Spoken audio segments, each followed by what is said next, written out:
యుద్ధం అనేటటువంటిది కొత్త మలుపులు తిరుగుతుందా? పార్థసారథి పొట్లూరు గారికి సంబంధించిన కథనాలు చూస్తున్నాం. వరల్డ్ వార్ 3 ఎటుకెళ్తుందో తెలియదు. ఒక్కొక్క పరిణామం చూస్తుంటే మనం కూడా అనేక సార్లు ప్రస్తావించుకున్నాం.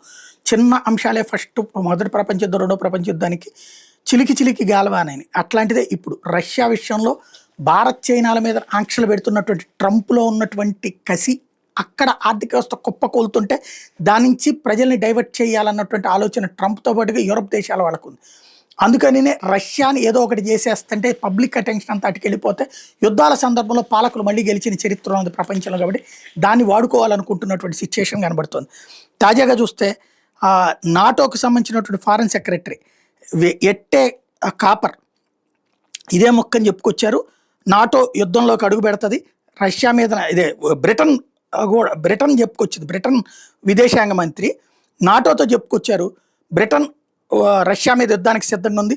ఉక్రెయిన్ వ్యవహారాలకు ప్రతీకారంగా నాటో మీద కనుక మొన్నటిసారి 5 నాటో దేశాల మీదకి డ్రోన్స్ను పంపించింది, మిస్సైల్ పంపించింది రష్యా. ఇంతవరకు యాక్షన్ తీసుకోలేదు. వీళ్ళు నాటోలో ఒకళ్ళ మీదకి వస్తే అందరూ అని చెప్పారు.